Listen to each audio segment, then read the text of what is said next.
Gonzaga Nation SI, we've got the two regulars. Dan Dickau is myself, Adam Morrison, also here. Today, not in person, we're on Zoom, so bear with us if there are any audio difficulties. Shouldn't be the case because technology these days is unbelievable. Hard to believe 2 years ago, before COVID hit, I had no idea what Zoom was. Did you have any idea what Zoom was, Adam? I thought it was only Skype, and so like Skype kind of fumbled the bag. They had the head start on everything, and then Zoom took over. That is true. The one frustrating one is Google Meetings. I have not been able to figure out that one. It's the most frustrating one in the world. Zoom's made it easy. I agree with you on that. So they have kind of taken over the world of business video conferencing. But that's a different topic for two people that are probably more in tune to technology than the two of us. We want to talk Gonzaga hoops, which is what we usually do. Gonzaga had another great week where they went 2-0. I like the week because they went on the road. They won at Pepperdine. Then they hold court at home on senior night against Santa Clara. They saw, I don't want to say two close games, but they at least saw two challenging games. Yeah. Let's start with the Pepperdine game. They went on the road. Pepperdine's young guy, Houston Millette, showed no signs of being intimidated. What did you see in that game? Yeah, I thought it was a closer game, obviously, than the first one. Pepperdine has a decent student section, so the crowd was good for them. And they're playing kind of with house money as far as, there's no, tournament aspirations. They're just kind of playing to get their young guys going. Lorenzo's letting those young guys kind of let it rip. So I wasn't surprised that the game was closer than the one in Spokane. I mean, competitively, you would hope so. And Lorenzo and Ken Bone are good coaches, so he got his guys ready to go. And like you said, Millette hit a lot of shots. The little lefty point guard is a good player as well. Zedek is their only upperclassman. He had a good game. And they got it within 8, in the second half. So it kind of gave us a minor scare. But we held our own down the stretch and made enough plays and then got the game back out of balance. And, I think Coach Few in those type of games, the conventional thought would be he'd be upset because we didn't play as well. He just likes to go down there, get a win in Malibu. I know it sounds funny, but everybody tends to be a little bit more laid back when you're down there and you've been around, you know what I'm saying? So he wasn't upset at all. I don't think when we did Brian Michelson after the game on the radio, wasn't upset at all. And it was just like, hey, we came down, got a good road win. We're pretty much done playing Pepperdine this year. They got talented young guys. I'll see you next year. And so, my takeaway was our guys played good enough down the stretch, and it was a good road win. I think that moves it to I want to say 41 straight wins against Pepperdine. The last loss against Pepperdine was, unfortunately for me, my senior year when we lost down there. We turned the ball over left and right against their press that Paul Westphal used to put on. But going back throughout the course of your career, whether it's, at any level, do you ever remember a team dominating another team for such a long stretch like that? No, I mean, it's unparalleled.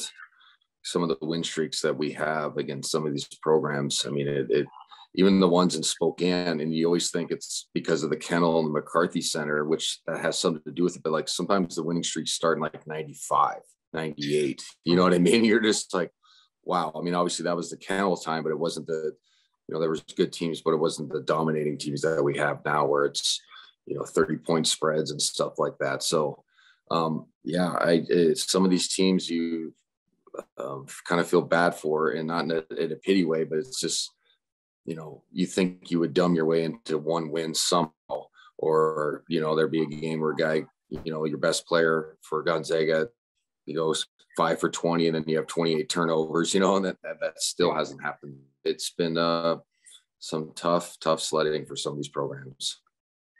Players that he doesn't get the amount of recognition that Drew Timme or Chingren is getting, but I think he's continued to improve, if that's it possible, throughout the course of the year, and that's Andrew Nemhart. Yeah. He didn't really score at Pepperdine, but the way he's directing and orchestrating traffic in the offense is awesome. He reminds me a lot of Nigel Williams-Goss because Nigel wasn't a great scorer. He wasn't a great shooter, but he had a calming presence on the floor.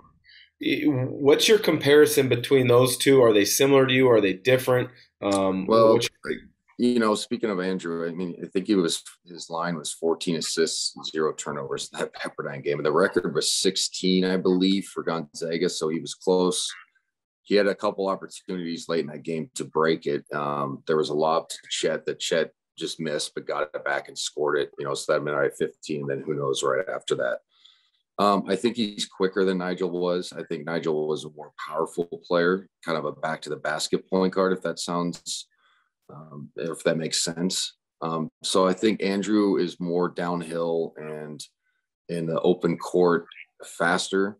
I think Nigel was better in the half court. And as far as the power game as a point guard position went, he had a better, fade away and kind of middle game. I think Andrew's a better outside shooter. We've seen some games where guys go underneath ball screens and can make threes and makes the right reads. And then he also has, a decent mid-range game and a nice floater. So I think the comparison is right on point.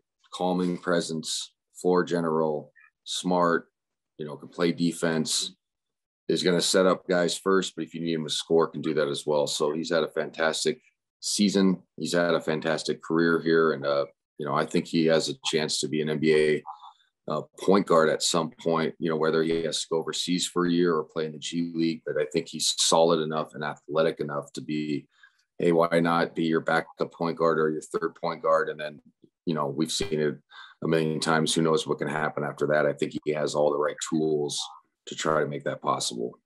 No, I agree with you with Andrew Nemhart. I think it'll be interesting to track his career, and if he makes the NBA, I think he's got the skill set to do it. It seems that he has the mindset and the personality, the character to kind of grind through any early obstacles. Yeah, because, career in Florida going, but he realized it wasn't the place for him and his development. He wanted more.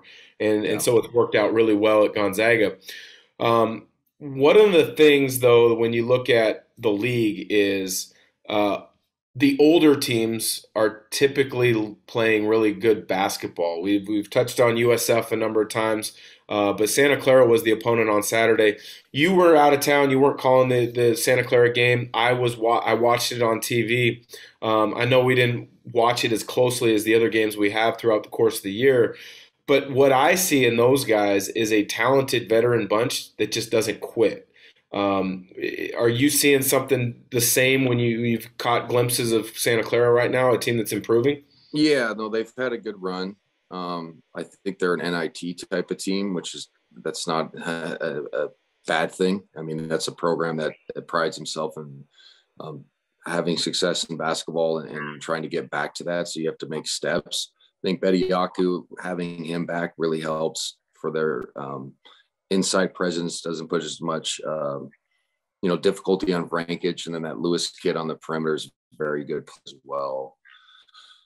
So, yeah, I think just having some leadership and then understanding kind of that they started the season not where they wanted to be, but kind of, scrapping everything together and making a nice little run. It's a good basketball team. I wasn't surprised at the scoreline as well. I think Herb is a good coach, obviously. And then a team like that can come in and say, hey, look, we've all been here, guys. We're not scared of the kennel. Then also, we have nothing to lose. So let's just go out and kind of let it rip. And they did that and kept it close and kept it competitive. Yeah, I think in the conference tournament in Vegas in a week or so, if you're St. Mary's, if you're USF, and especially if you're BYU, you don't want to see them in the tournament because they could be the spoiler of you making the tournament. I mean, right now, I've wanted and I've thought it's a 4-bid league throughout, but now it seems that BYU is trending out of that picture, unfortunately for the league. But you would hope if it's USF, because it looks like they got Gonzaga Thursday, so that doesn't look like a win in the win column. So you're looking at Santa Clara could play spoiler to the league having 3 or 4 teams. I think so too. Yeah, it's their tough matchup. They got enough scoring inside. They got enough scoring on the outside. Their point guard play is good. Obviously, experienced coaching, experienced players, and they're saying, "Hey, look, if we get to 20 wins, we should be on the NIT line." So they're still playing for something as well. So yeah, it's a scary matchup. When we played them at their place, I thought it was kind of an anomaly. We kind of blew the game out, but we shot. That was the stretch where Timmy was 27 of 32 in 2 games, so and I think we made 12 threes or something, over 10 threes. So it was kind of an anomaly. Like it didn't feel like a team that kind of laid over. It's just they ran into a buzzsaw. And then I think the game mentioned in Spokane on senior night was the true, Santa Clara team, albeit they got beat. They looked a lot more competitive, a lot more skilled. Over the weekend, it was NBA All-Star Weekend. I had the chance to go to the All-Star game one time, kind of as a player. I wasn't involved. I wasn't good enough, but I was around it. Watched the dunk contest. Watched the All-Star game.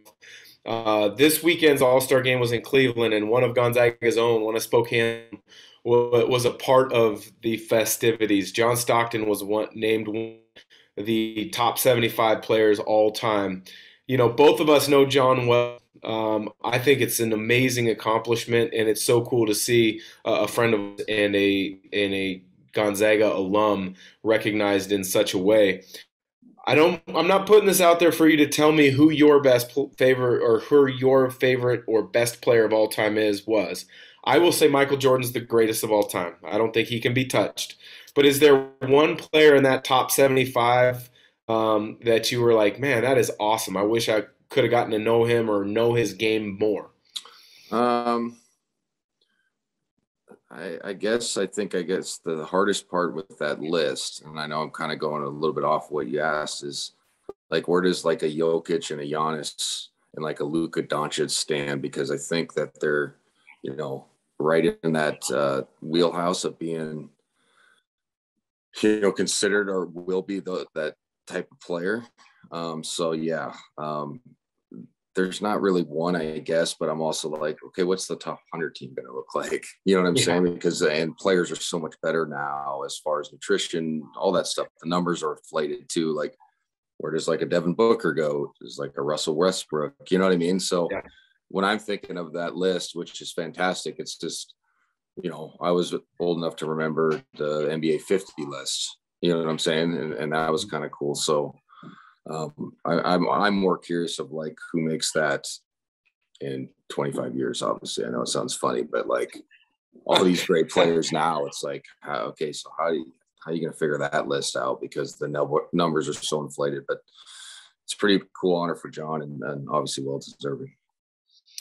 Well, Adam, appreciate the time. Gonzaga Nation SI, it's always good to catch up and talk about Gonzaga hoops, the WCC, and a number of basketball topics. So appreciate it, and we will be back with another episode